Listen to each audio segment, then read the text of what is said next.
Hello, everyone, and welcome to another episode of the DH Effect, the Decided Heart Effect, where we pledge to having a decided heart through taking personal ownership, building high trust relationships, and creating a place of belonging.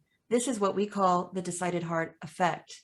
My name is Sonia Montiel, and I am here with my wonderful co-host, Hillary Bilbrey, and we are joined today with Louise Sattler, who is no stranger to our show. Yep. Louise was a guest with her daughter, Natasha, for episode 52, talking about ways in which she supported her daughter's unique talents and perspective as the role of mother. And at the time, we were celebrating Natasha's book, Shit Adults Never Taught Us. And that was a fun conversation. So go to episode 52 if that is resonating with you. Today, Louise comes to us with so many other hats. And particularly for this episode, she arrives to us as the owner of Louise Sattler Consulting and Signing Families, where she is a guide of wisdom when it comes to educational and travel resources, or when we just need to change. If we have to shift, no matter what age we are. That's right. And this is so cool. This is so cool. She comes to us as producer, and her team just recently received and won Best Hollywood Digital Series at the Hollywood Film Fest 2021. The series is called The Salon, and you were a co-producer of that series. And it's also on your website, so people can check it out. And we just want to say congratulations. Thank you. Thank you. Well, first off, co-producer, but the executive producers are Kelsey Grammer and Tom Russo. And Roxanne Messina Captor really held all of the titles of writer, director, and producer. You won't find it quite yet released. It was released just for the Academy considerations. But now it's kind of back in the box because it's in the works for distribution. So we have to keep it under wraps. So when it is available for all of you to watch it, other than the trailer that's on my website, I will let you know. But it was a lot of fun. It was we're going to advertise it everywhere once that happens. It was a big learning curve. I'll tell you that much. I had no idea. Well, and tell us about that a little bit, Louise. I mean, I met you years ago when we were doing podcasts back in the old days when it had to go through the internet and you had to call into the place and all of that. Yeah. So we've known each other for years, but now all of this, this is huge. How did you go from, educator to this amazing award-winning series? Well, in a very short little timeline, I'll truncate it. I created some products. The products kind of went a little viral back for educators and to help families with communication, particularly sign language, and then the safety of children in the communities who had special needs. And that just snowballed, and we moved to California kind of simultaneously when all this was occurring. And I got asked to be part of different teams and different media networks because I was growing my own social media base. And through that, I met Roxanne Messina Captor through a friend. I belong to a women's networking group, and a friend said, hey, I've got a referral for you. She needs a little help with her social media. We've been kind of looking at your social media. And Roxanne is no stranger to film production or to awards or anything like that. Actually, she was mentored by Francis Ford Coppola. So wow. We became really good friends over the years. And one day we went for coffee, and she had kind of a production already that had an odd name. It was called White Chicks in the Salon or something like that. The title is changing, by the way, to be more politically correct, I believe. But it did fairly well. And it starred Shelley Long, and it starred Harry Shearer. And so she's been mulling this idea that she wanted me to kind of discuss with her about what if we take it to the 2021. And so, or 2020 at the time. So she wrote a script, and she wanted to include gun violence and things that were important to her, things that resonated. And I, by then, had met a lot of people in the industry. So we started pulling names of friends and people who would put this production together and make it a digital series. So my job was mostly helping put things together, like who's going to do craft services and who's going to do the media and who's going to help push it out on social, and maybe give some names like Eddie Buck, for instance, is one of the deaf actors, and I had known him from way back when. So those kinds of things just all came together, and she said, I'm going to put you down as co-producer because you certainly have helped. So I was like, yay. And so about 2 months ago, iHollywood Film Festival listed us as their best favorite winner for digital series. That's amazing. That is Oh my so amazing. gosh. You know, Thank you. no, it's so, and you know, what's resonating with me, and it's, you know, talking to you, it reminds me that I've always felt this way too with you. You are amazing at networking. But that, you know, you are, but actually, can we talk about that for a second? Because I think for a lot of women, networking is a dirty word. They think of it as, like, oh, it's using, which is funny to me because it's like that presupposes you have nothing to offer, right? Like when you think of it that way. But how do you, I mean, talk to us about how do you get into that zone where you're making these connections and you're brave enough and courageous enough to stand in your own skill set and walk up to a producer and say, let's go have coffee. Well, actually, I didn't quite walk up to a producer and say, let's go have coffee. She called me, by the way. Right. But, I mean, there's that. No. But I'm just teasing there. But the funny thing is that I have always been a matchmaker, networker, person who knew the entire block. You know, I was always the extrovert for the most part. And so when you work in social media, you put out those little seeds of who are you? What do you do? And if you get an opportunity to meet them in real life, then you start making those connections.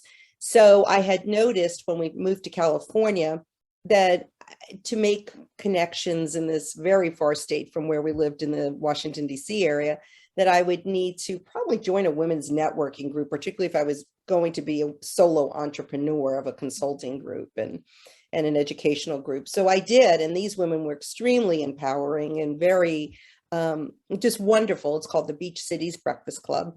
And they're just wonderful women who support each other, champion each other. And that is rare. I have to tell you that women in business are usually one of two things I've discovered in my 6 decades around the sun here, is that women either champion and support each other, or they scope you out as competition very discreetly, and then they go after you in ways that are not cool.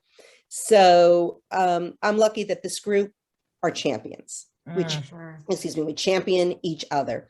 And it has been really delightful to be, I think, in my 8th or 9th year with them, 8th year, I guess it is. And in fact, they're celebrating their 20th anniversary today. So I just have to, sense of belonging, finding your people, and then contributing to it. So it's not just like, let me find my people and then, hey, everyone, you take care of me. Give to me. Yeah. But it's like, once you find that energy, and I really feel that in order to build and continue to maintain that sense of belonging, it is a sense of confidence and energy that you bring forth. And that's so gravitating. Like, I want, what is Louise coming in with? I want that. I want more of that. How do I get, and because we're inspiring each other in that energy, it becomes championing. Thank you. We're rooting. Supportive, extra, whatever. Yeah. And that goes back to that self-discovery of, well, do I feel worthy and confident enough to contribute? And I just feel like you've kind of mastered that. Or yes. And then having to it doesn't feel like that. I'll tell you that much. I does not feel like I've been the master of championing people. Sometimes I feel like maybe I missed the mark. But Hillary remembers when we were a women's group on podcast radio way back when, that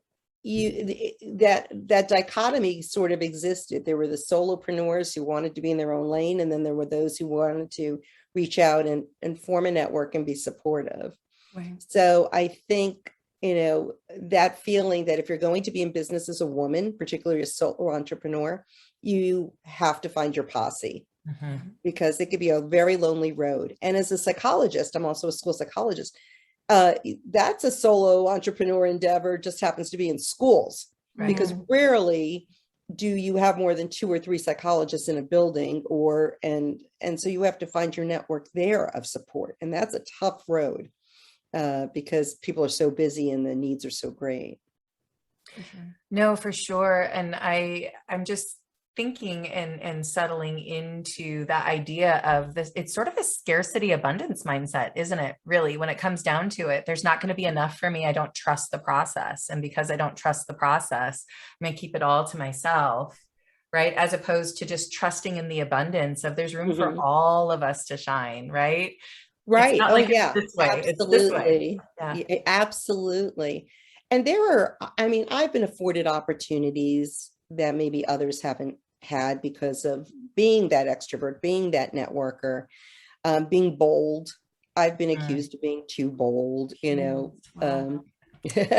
and I've worked in, when I did my doctoral internship, I was too bold. And I think that was code for woman who actually knew her crap, Yeah.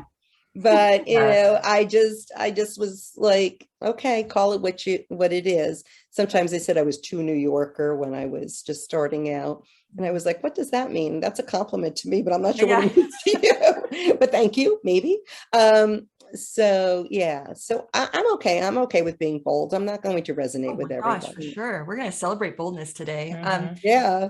So you have something that we really loved in your bio. We're going to share that with everyone and all the posting. And you start with never, ever, ever, ever stop learning. And I know that we think that has to be anchored to a decided heart moment. And, just to remind our viewers and listeners, decided heart moments, we can have many, many of them. So it's not like the one moment that changed our lives. But it's when experiences happen to us and we decide to stay there and reflect on it and then act on it. Right. And then that action elevates us in some way. And then we start to change. And we're so curious about a decided heart moment or moments where it led you to this mantra of never, ever, ever, ever stop. First, being born to educators. So that may have not been a decided heart moment, but that was a heart moment. So I was born, my father was a born educator, believed in philanthropy, as my mother, also very strong in helping charitable and volunteer causes. I think we were instilled very young that life is an education. The whole journey is for learning, not just the first 12 years or 18 years or whatever amount. Everything is a learning experience or a teachable moment, one or the other. So you either assume the role of teacher or you assume the role of student. I think some of my moments was when I saw friends in my college dorm signing using sign language. I was like, what the hell is that? And then realizing that they could go to clubs and do this communication with each other, and I would know nothing of what they were going to say.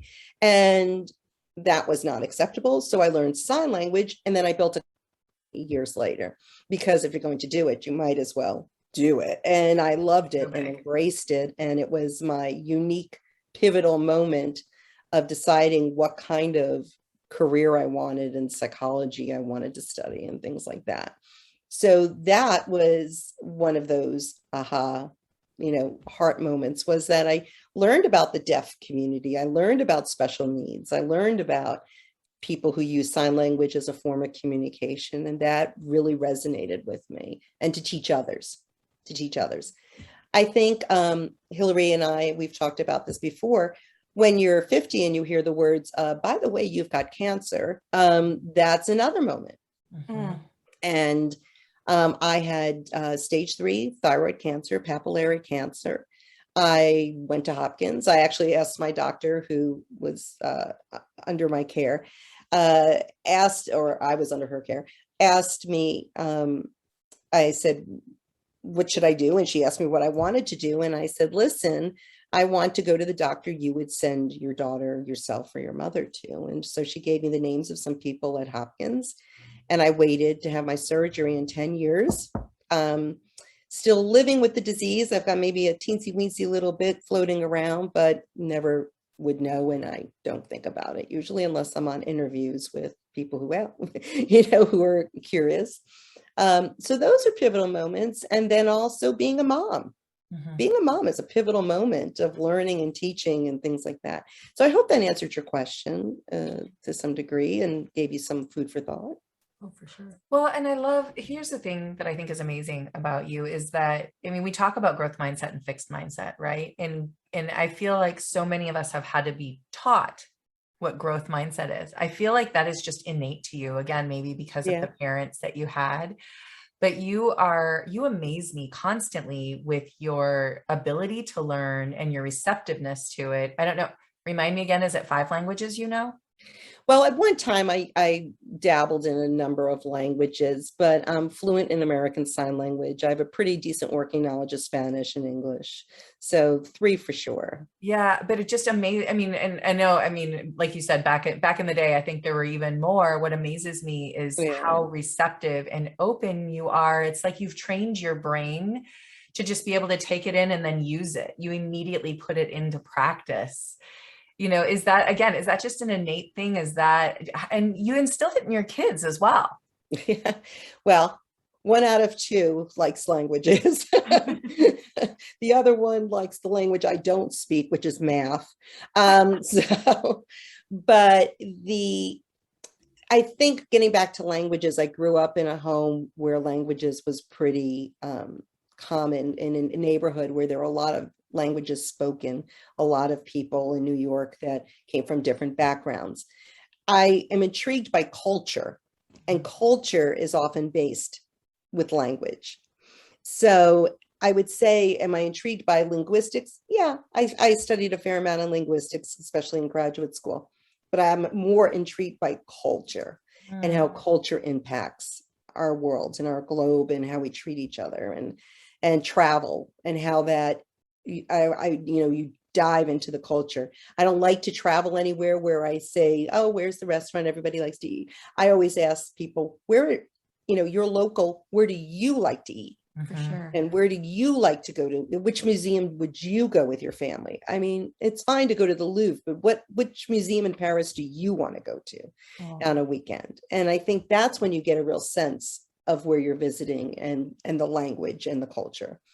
So yeah, and my daughter and son both now have wanderlust. They travel all the time, especially even during COVID. My daughter is about ready to embark on a big trip. So yeah, the culture that you created within your family, the thirst of, and it's a thirst of curiosity. I was thinking the same word. Okay, yeah, I'm taking that one. Yeah, you can take it. But I think what's really awesome about you is that it doesn't stay there. The bridge, the connection of how do I build community with this curiosity that I have, and with your consulting, you've connected, the deaf community and your love for travel and culture, and you advise families who have, hearing disabilities. I don't know if that's the right word, but you help them design an experience where they can truly chase their curiosities about culture and what's going on globally. Can you talk more about that decision of when you said, well, this is cool for me, but I want to share this? How did you come to that? Well, when I work within the deaf community, it was as a psychologist, but keep in mind that children who have hearing loss don't necessarily live in the deaf community. So I'm going to do a little backup. We refer, when you learn about the deaf world, there's a big D and a small d. Big D, EAF, means that you're culturally aligned with the deaf world. It is your culture. It is your language. ASL is typically the language. Although with the cochlear implant, things are getting a little bit skewed or muddied or, less defined, I should say. That's probably the best term. And then small d means that you're physically deaf, such as someone who is 30 years old, gets meningitis, becomes deaf, but still has maintained speech. So there are different kind of tiers of what deafness looks like. I actually, although I love working within the deaf community, I also have a big heart for the autism community. And a great number of people in the autism community use sign language instructionally for their children. and to help with communication. And where I think my heart has led recently is after 9/11, another pivotal moment, realizing that my deaf friends and people who had special needs were very much challenged on their safety during the tragedies of 9/11. Like, imagine being in Washington, D.C. and just seeing chaos, and no one's taking the time to sign to you or know sign language or to write or to give you directions as to what to do. And that was unacceptable for me. So that's when I started to create programs, speaking and products to help with that so-called bridge, mostly out of concern for the people who I cared about and have been working for. And that led me to the road that I'm at now as an entrepreneur and getting to know a much larger community. Excuse me. So I think that being just in the deaf community is probably a small amount or a slice of what I do, but also how that translates to other communities that are in need of a voice. And I'm happy to share that. And also to show people that special needs people also need special considerations when they travel, but they still can travel. They just travel differently or uniquely. And they still can have experiences in the theater just uniquely or differently. So all the things that I enjoy, I want all of my friends who either cannot hear or have sensory, challenges to be able to access and to be included. And that's kind of where my mission is these days. She's so aligned with your sister. I'm thinking of, right, Sonia's twin. Oh, twin. Yeah. So and she she does information design in emergency management situations. So we're actually going to have her team in a future episode talk about visual cues in the state of like panic. Well, I could show you something, but I didn't know if it was. Sure, go for it. Okay. I don't know. So with COVID, well, here, I'll back it up. After 9/11, I was asked to create this by EMTs who took my sign language class. It also comes with Chinese. And so it's sign language, English, and Spanish, and then the letters of the alphabet. Wow. I put this inside of a DVD I made, or I sold it separately. And I have to tell you that it helped put 2 kids through college. It did really well, but that wasn't the intent. But people loved it. And they were like, we could put that in our pocket. But after COVID hit, I realized that what if you are sick and you're deaf, or your child is deaf? Something like this might That's help. amazing. Oh my gosh. So what you're holding up, for those who are listening, tell them what you're holding up. Oh, I am so sorry. I forgot we're also just only podcasts. It's emergency communication charts that include pictures of sign language and the words that the signs are for, as well as can be pointed to, such as, are you deaf, hearing, are you here for a COVID vaccine? Yet the words yes, no, maybe, and help, and then call 911, and then the letters of the alphabet and some other keywords that physicians. It is never, and I always put it out there, none of my products are to substitute any kind of interpreter service. They're to be the very quick communication until that interpreter arrives or the communication online is set up. I think, wow, I'm just blown away because you are constantly defining not what, people want or but the needs, and always asking the question is who's missing, who's not included in whatever. And then of course the pandemic, who's not included in all the things that we're hearing about resources. And I'm just so blown away and inspired by just that action that you took to say, here's one thing, like one flyer that you can put in your purse to make sure that everyone's safe and everyone's needs are taken care of. I'll tell you something though frustrating about this is that I have it for free. You could download it, or I had it for free until I made hard copies. And very few people took advantage. I put it out there. I had other people put it out there. Very few downloads. And so it was a resource, and I'm not quite sure where I missed the mark because the other one did very well when I put it out there. Maybe it's the time, the situation, or just that there's competing things now like apps and things like that.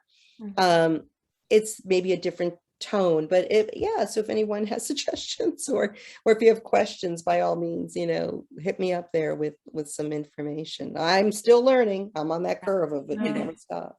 You know what I wonder, Louise, as you're talking about that, the exceptional thing about the pandemic is that it impacted everyone. And so to some degree, I wonder if they're just the capacity for many people was about self-survival. And so the thought of how I can help someone else isn't even there, because it's just like, how am I going to survive? How am I going to keep my family safe?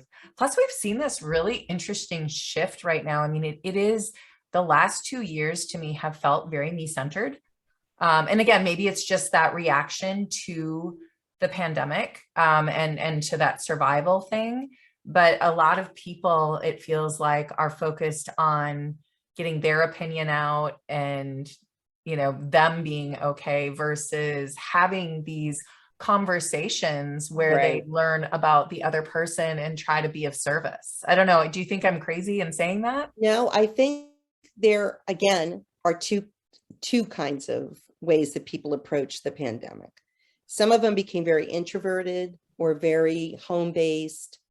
Well, we all became home-based. Yeah. But I think some of us became a need of survival, like you said, but also a need of just deleting things that didn't matter and really taking a look at yourself. And, I've noticed that there were friendships that sort of, like you don't see them on a regular basis. So, out of sight, out of mind. That kind of thing. Or that because you've shifted in your own careers as a result, certain groups don't matter anymore. And that's okay. We all go through these stages. The second is the helpers, the people who are looking to keep the brain moving, as well as keeping themselves embedded in the community, even though you can't physically be in the community. And I, believe it or not, vacillating between the two, because there are times where I just want to shut it all off and not deal with drama. And there are times where I'm like, okay, what do you need? I'm here, and I think a lot of people do that. They go based on day to day, or the needs, or the temperature. Hour to hour. Yeah, the hour. The literally, you're looking at the news and you're thinking, ooh, what am I going to be today?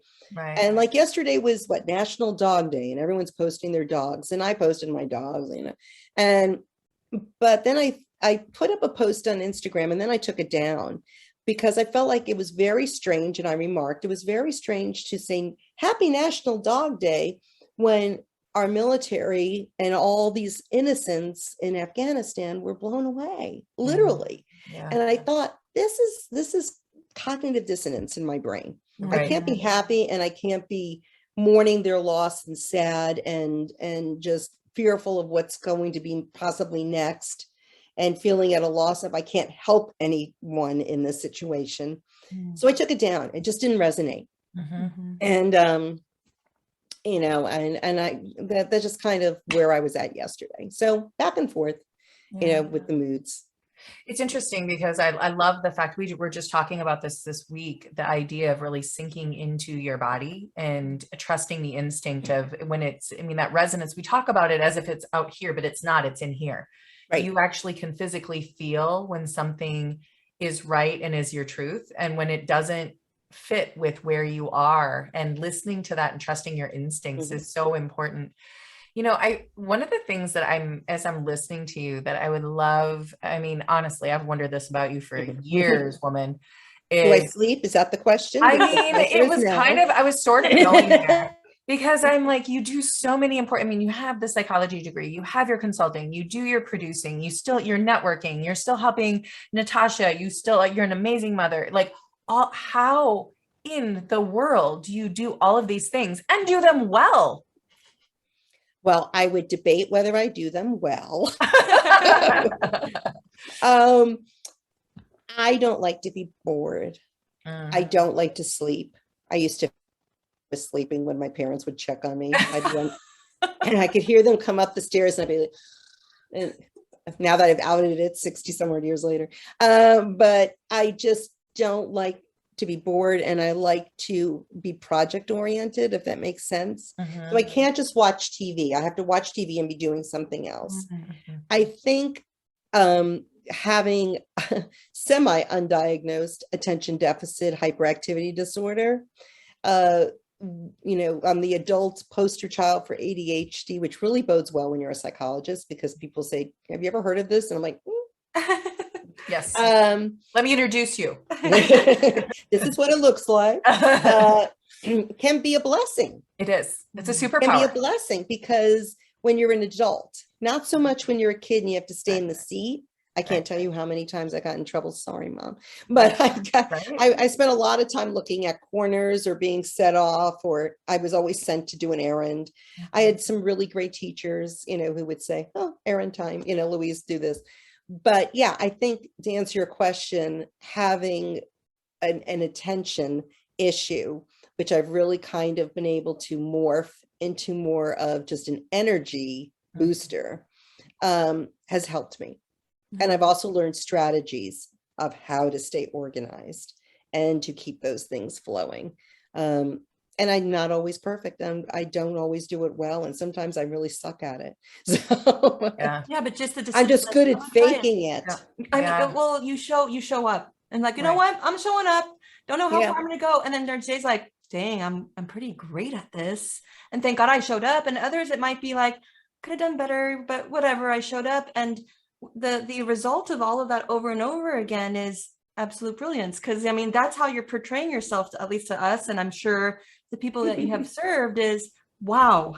Right. And no one sees the, oops, I messed up back there. Don't look, we don't see it, Well, the other thing, though, I will tell you is that after you have cancer, and especially serious kind of cancer, and go through serious surgery, and in my case, from time to time, I literally lose my voice. I cannot speak. It's altered the way my career has been. I think what you do is you take on I don't give an F attitude sometimes, quite frankly, because it's like, I'm going to try it. I want to have fun. Come along for the ride. Don't come along for the ride, whatever. If you look tired like I do, because I've been, traveling and a little, sniffly, so be it. It is what it is. And if you're going to spend all your time on how you look and how you present and how you do this and how you do that, and not be happy with who you actually are at that moment, then you're going to miss a lot of opportunities, is my philosophy. So don't hurry up and wait. Just go for it. And with that, coupled with that, because we do have to end somehow, we have to. I know, I'm sorry, Hillary. We have to, but I do want to leave our audience and listeners with something that you've shared with us. It is, it's such a great balance, because you shared about like sense of self and what can I do with that time, and how do I show up? But then you have this this Hebrew saying for repairing the world. Can you just share what that saying is and why that's important to you? And then we can. It's tikkun olam. And tikkun olam means to repair the world in Hebrew. It's what I would like to think is my mantra or philosophy, or what I want to pass down as a legacy. And truly, tikkun olam is what we need now more than ever. We need to repair our communities, our families, our own selves, and well beyond the walls of where we live. So I just think repairing the world is important in little things. The $2 you could give to a shelter, the helping an animal by adoption, or the bigger picture, sending money to organizations helping Haiti, or helping with the Afghanistan issue, the conflict that's going there, whatever it is, helping with green, keeping the world ecologically wonderful, whatever it is, whatever resonates with you that repairs the world is what I think should be our legacy.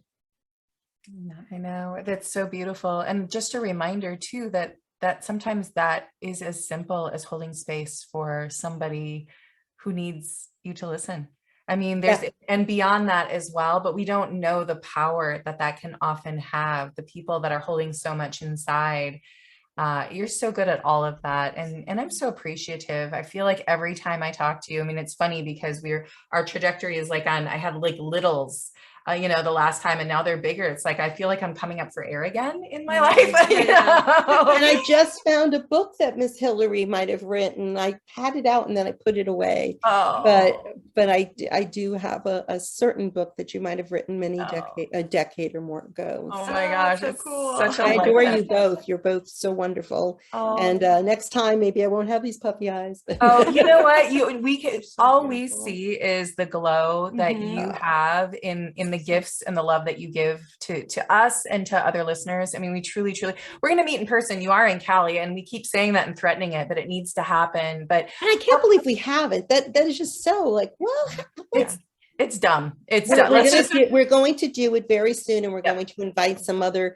We should have women Sharon. together, and then Yep. kind of come up with some cool thing to Oh, we will. as a result of that. I don't know if you know that, but Sharon Silver, who we also interviewed, she's Oh. a friend of ours From as well. California too. Yeah, And Sharon yeah. and I have met in person. Oh, for the Okay. love of Pete. The Decided Okay. Heart- I had a speaking engagement in San Francisco, and she was sweet enough to come visit. I've never been to San Francisco ever. Well, There we go. Cricket, cricket, like, that's yeah. embarrassing. Yeah. We're gonna- a certain airline that's advertising those $49 rates may just want to sponsor us. There you go. Let's name it. So, Louise, how can listeners find you? Because I know that people are going to be like, okay, this woman's doing everything. I want to find out. I want to find out about the digital series. I want to find out about this. I want to Sure. be able to see all of it. Easy. First name, last name.com. That would be the Yay. easiest way to do it. If you want first name, last name consulting.com. That includes my sign language information, educational resources, there's a ton of, and also information about safety, those things that I showed on the emergency charts to help with communication bridges, and just, fun stuff, or not fun stuff. You could just click away, and if something resonates, great. If not, go to someone else's website. I mean, Well, we just adore you, and we thank you so much again for joining us this week Thank you. on the DH Effect. We're looking forward to, you always have something to bring to us and make us a little bit better and grow us a little bit more. So we hope that our listeners also have found something that inspires you all to take action in your life. Go out and do something kind for someone else, make the world better. And don't forget to subscribe on YouTube and Apple Podcasts and Spotify and like all the places, Instagram, Facebook, Very cool. Congrats, right? congrats. all of that. Thank you. But until next time, may you find the courage to live with a decided heart anchored by self-discovery, high trust relationships, and belonging. Thank you, ladies, very, very much.